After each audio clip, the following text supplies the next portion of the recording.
படத்தை வெளியிடுறதுல எங்கள் எல்லாருக்கும் மகிழ்ச்சி. அழகான ஞாபகமாக இந்த படம் இருக்கும். இது மாதிரி படங்களை நீங்கள் பெருசாக செலிப்ரேட் பண்ணி மக்களை தேட்டருக்கு கொண்டு வர வச்சிங்கன்னா இன்னும் நிறையா படங்கள் வரும். ரொம்ப கஷ்டப்பட்டு இந்த படத்தை பண்ணியிருக்கிறாங்க. ஸோ இவங்க எல்லாருக்காகவும் உங்கள் மெமரிக்காகவும் May 3 தியேட்டரில் வந்து பாருங்கள் குரங்கு பெடல்.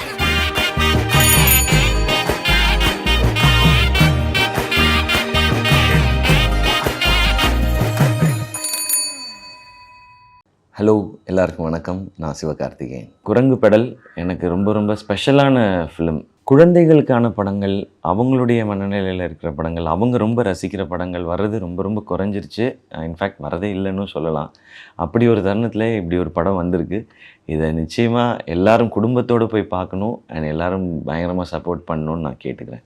ராசி அழகப்பன் அவர்களுடைய சைக்கிள் நாவல், அதை வச்சு தான் இந்த படத்தை வந்து அழகாக பண்ணியிருக்கிறாங்க. ஸோ நாவல் படம் ஆகும் பொழுது அது எப்போவுமே சூப்பராக தான் இருக்கும். அதுக்கு இந்த குரங்கு பெடல் இன்னொரு எக்ஸாம்பிள். ஸோ இப்படி ஒரு படத்தை வெளியிடுறதுல எங்கள் எல்லாருக்கும் மகிழ்ச்சி.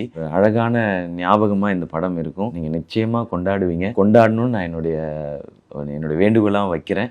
இது மாதிரி படங்களை நீங்கள் பெருசாக செலிப்ரேட் பண்ணி மக்களை தேட்டருக்கு கொண்டு வர வச்சிங்கன்னா இன்னும் நிறையா படங்கள் வரும். நிச்சயமாக அந்த மாதிரி படங்கள் வெளியிடுறதுக்கோ தயாரிக்கிறதுக்கோ வாய்ப்பு கிடைக்கும் போதெல்லாம் நானும் அதை செய்வேன்.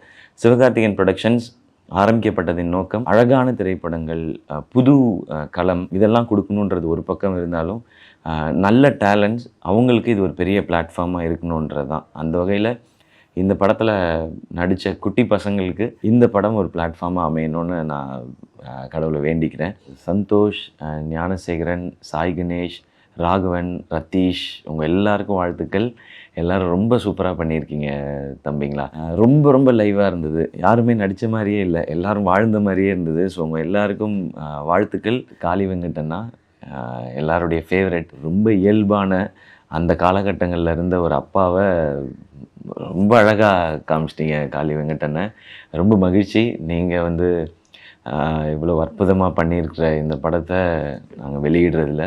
நக்லைட்ஸ் டீமில் இருக்கிற பிரசன்னா அவர் வந்து சைக்கிள் கடை வச்சுருக்காரு. ஸோ அவரும் ஜென்சனும் இருக்கிற அந்த ஏரியா வந்து ரொம்ப என்ஜாய் பண்ணோம். எஸ்பெஷலி செகண்ட் ஹாஃபில் ஒரு போர்ஷன் வந்து வெடித்து சிரித்தேன். நான் இந்த படத்துக்குள்ளே இப்படி ஒரு பிளாஸ்டான ஒரு காமெடி இருக்குன்ற அந்த ஏரியாவை நான் எக்ஸ்பெக்ட் பண்ணல.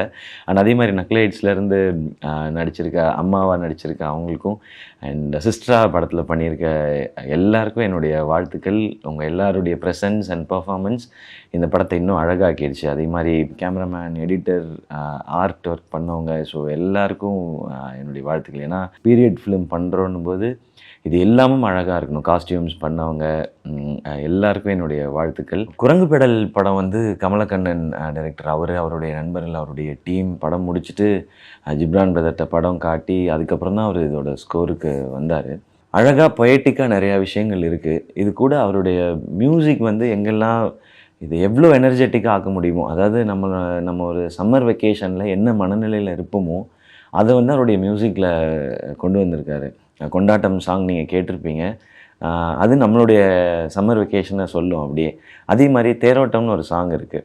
அந்த பையன் ஃபஸ்ட்டு சைக்கிள் ஓட்டுறப்ப இருக்கிற ஃபீல், அப்படி ஒரு ஃபீலில் இருக்கிற அதை பற்றின ஒரு பாட்டு எனக்கு ரொம்ப ரொம்ப பிடிச்ச பாட்டு. அந்த பாட்டு இன்னும் கொண்டாட்டம் விட எனக்கு தேரோட்டம் சாங் ரொம்ப பிடிக்கும். பேக்ரவுண்ட் ஸ்கோர் எங்கெல்லாம் அழகாக அண்டர்லைன் பண்ணும், பொயட்டிக்கான விஷயங்கள் எங்கெல்லாம் இருக்கோ அது எல்லாமே வந்து பியூட்டிஃபுல்லாக பண்ணியிருக்காரு. பர்டிகுலராக செகண்ட் ஹாஃபில் ஒரு இடம் இருக்குது. காளி வெங்கட் அண்ணனும் அந்த குட்டி தம்பியும் சைக்கிளை வச்சுட்டு ஒரு ஓடத்தில் போகிற மாதிரி ஒரு இடம் இருக்குது. அந்த இடத்துல இருக்க பிஜிஎம் வந்து எனக்கு பயங்கரமாக ஃபீல் ஆச்சு. அது நான் கம்பேர் பண்ணுறேன்னு யாரும் தவிர நினைக்க வேணாம். எனக்கு ரஹ்மான் சார் ஃபீல் அதில் இருந்துச்சு. ஸோ இந்த படத்தோட மிகப்பெரிய ஸ்ட்ரென்த்தாக ஜிப்ரான் பிரதரோட மியூசிக் இருக்குது. நான் ரொம்ப என்ஜாய் பண்ணேன். பிஜிஎம்மும் சரி, சாங்ஸும் சரி. டைரக்டர் கமலக்கண்ணன் பிரதர், இப்படி ஒரு கதையை நீங்கள் சொல்லணுன்னு நினச்சதுக்கே ஹேட்ஸ் ஆஃப். நல்ல ரொம்ப ஜெனுவினான முயற்சிகளை தான் நீங்கள் வந்து ஸ்க்ரீனில் எப்போவுமே பண்ணிகிட்டே இருக்கீங்க. அதில் இந்த படம் உங்களுடைய ஒரு மைல் ஸ்டோனாக இருக்கும். இந்த படத்துக்கு பின்னாடி உங்களுக்கு இருந்த ஸ்ட்ரகிள்ஸ் என்ன எல்லாமே தெரியும். பட் ஸ்டில் எப்போதும் நீங்கள் பார்க்கும் பொழுது அப்படியே எப்படி இருந்துச்சுங்க, ஓகேவா, உங்களுக்கு ஓகேவா, எப்படியோ அப்படி பண்ணிக்கலாங்க, நல்லா இருக்குன்னு அப்படியே ரொம்ப ஸ்வீட்டாக சொல்கிறீங்க. நீங்கள் எவ்வளோ ஸ்வீட்டோ அதை விட ஸ்வீட்டாக இருக்குது உங்களுடைய படம். ரொம்ப நாஸ்டால்ஜிக்கான ஒரு ஃபிலிமை நீங்கள் மொத்தமாக எல்லோரும் சேர்ந்து கொடுத்துருக்கீங்க. இது எப்போதும் மக்களை எப்படி சந்தோஷப்படுத்துதோ அது மாதிரி உங்களை எப்போவுமே இந்த படம் பெருமைப்படுத்திகிட்டே இருக்கும். உங்களோட இணைஞ்சு இந்த படத்தை வெளியிடுறதுல எனக்கு மகிழ்ச்சி. ஃபேமிலி மொத்தமும் என்ஜாய் பண்ணக்கூடிய ஒரு அழகான கவிதை இந்த குரங்கு பெடல். May 3 தேட்டரில் ரிலீஸ் ஆகுது. எவ்வளோ பேரை கூட்டிகிட்டு வர முடியுமோ கூட்டிகிட்டு வந்து பாருங்கள். ஏன்னா இது நான் ப்ரெசென்ட் பண்ணுறேன்றதை தாண்டி நீங்கள் தேட்டருக்கு வந்து பார்த்தீங்கன்னா தான் இந்த மாதிரி படங்கள் இன்னும் நிறையா வரும். ஒரு டீம் ரொம்ப கஷ்டப்பட்டு இந்த படத்தை பண்ணியிருக்கிறாங்க. ஸோ இவங்க எல்லாருக்காகவும் உங்கள் மெமரிக்காகவும் May 3 தேட்டரில் வந்து பாருங்கள் குரங்கு பெடல்.